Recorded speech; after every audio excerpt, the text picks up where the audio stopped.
If you're wondering which Bose headphones are worth your money, stick around. After we run through each product, I'll give you my personal take. Would I buy it or would I skip it?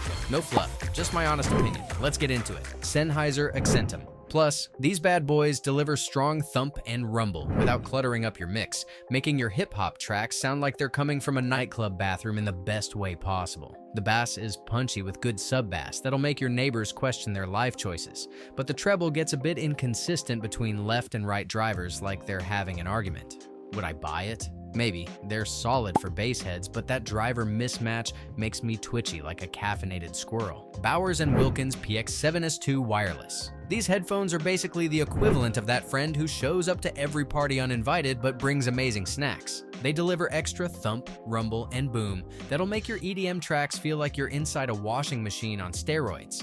The bass is so overemphasized, it can muddy up your mids like stepping in a puddle with white sneakers. But damn if it doesn't make hip-hop sound absolutely mental. Would I buy it? Yes. Because sometimes you need that bass to hit harder than reality hitting you on Monday morning. Sony ULT WEAR. These absolute units come with an ULT button that's basically a make my ears bleed with bass switch, delivering exaggerated low end that makes bass lines sound like they're trying to escape from your skull. The bass response is so visceral and punchy it'll make you feel like you're sitting inside a subwoofer, but some people might find it boomy and bloated like that one relative at Thanksgiving dinner.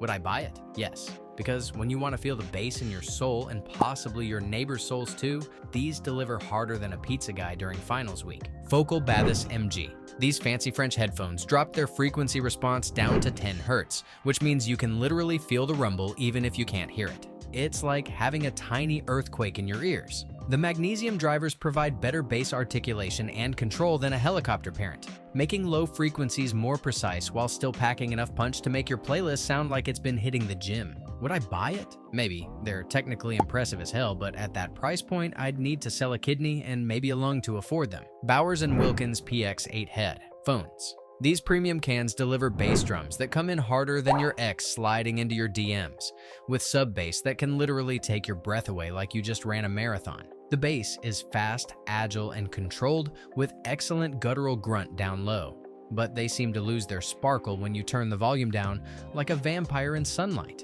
Would I buy it? No, because headphones that only sound good at high volumes are like relationships that only work when you're drunk. And my eardrums deserve better than that toxic behavior. Bose QuietComfort Ultra headphones. These bad boys deliver a wall of bass that hits harder than my ex's passive-aggressive texts, with deep sub-bass that'll make your neighbors question their life choices. The touch controls are about as reliable as a chocolate teapot though. One accidental swipe and you'll either go deaf or wonder if your headphones died. Would I buy it? Maybe. The bass is absolutely mental, but 24 hours of battery life is weaker than my willpower at a donut shop. Sennheiser Momentum True Wireless 4. The bass on these little earbuds is impactful and punchy without turning your brain into scrambled eggs. Plus, the 7mm drivers actually know how to behave themselves, unlike some headphones I could mention. The microphone quality is more average than a Tuesday morning and handles wind about as well as a paper umbrella in a hurricane. Would I buy it? Yes.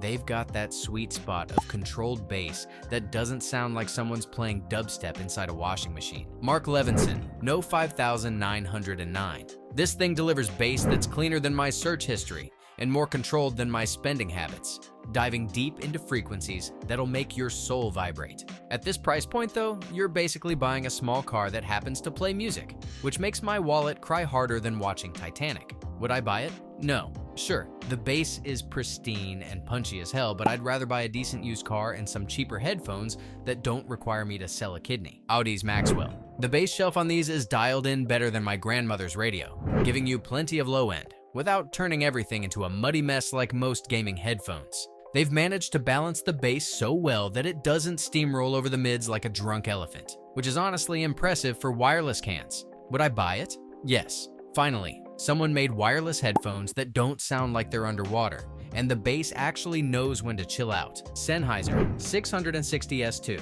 These open-back beauties have more bass than their predecessor, but still lack the low-end thump that'll make your chest feel like it's getting a massage from Thor himself. The warm sound profile is nice and all, but that dip in the low treble makes details disappear faster than my motivation on Monday mornings. Would I buy it? Maybe.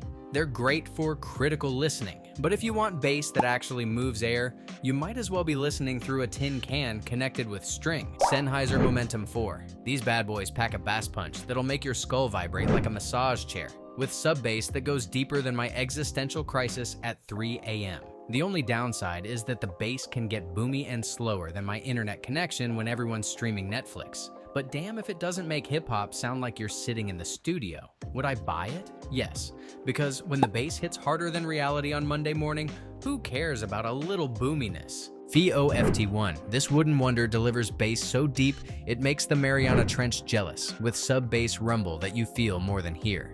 The mid-bass can get thicker than oatmeal sometimes and blur into the mids like my vision after too much coffee, but it adds that warm, fuzzy feeling that makes electronic music sound like a hug from your favorite bass line. Would I buy it? Maybe. It's like dating someone who's perfect except they chew too loud. The bass is incredible, but that occasional muddiness might drive you nuts. JBL Live 670 NC. These headphones bring bass so rich and powerful, it's like having a subwoofer strapped to your ears, with deep lows that bloom like my student debt. The highs are more subdued than my personality at family gatherings, needing some equalizer tweaking to not sound like they're hiding under a blanket. Would I buy it? Yes. Because even though the treble needs CPR, that bass response is so good, it makes up for the highs playing hide and seek. Skullcandy Crusher ANC 2. This absolute unit comes with adjustable bass that can literally vibrate your skull like a personal earthquake machine, with 10 levels of bass that go from nice to call the neighbors to complain. The noise canceling is about as effective as a chocolate teapot, letting in more outside noise than a broken window.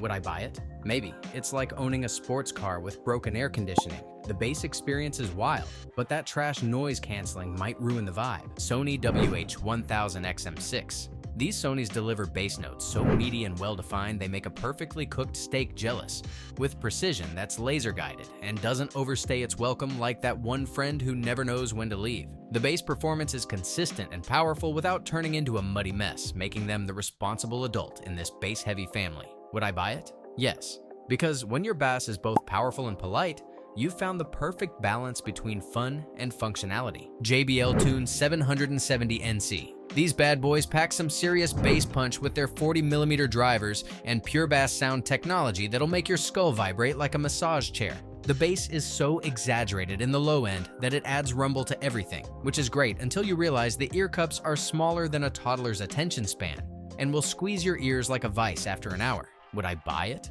Yes. Because for the price, you get 70 hours of battery life and bass that hits harder than your ex's passive-aggressive texts. Sonos Ace. The Sonos Ace delivers bass with a mild emphasis that's like the Goldilocks of headphones. Not too heavy like Sony's Bass Monster headphones, not too boring like Apple's, but just right for people who want to feel their music without their brain turning to jelly. At $449, these things cost more than my rent, but at least they come with a fancy felt case that makes you feel bougie while you cry about your credit card bill. Would I buy it? Maybe. They sound amazing, and the build quality is premium, but unless you're already deep in the Sonos ecosystem or have money to burn, there are cheaper options that'll still make your bassline slap. Thanks for watching.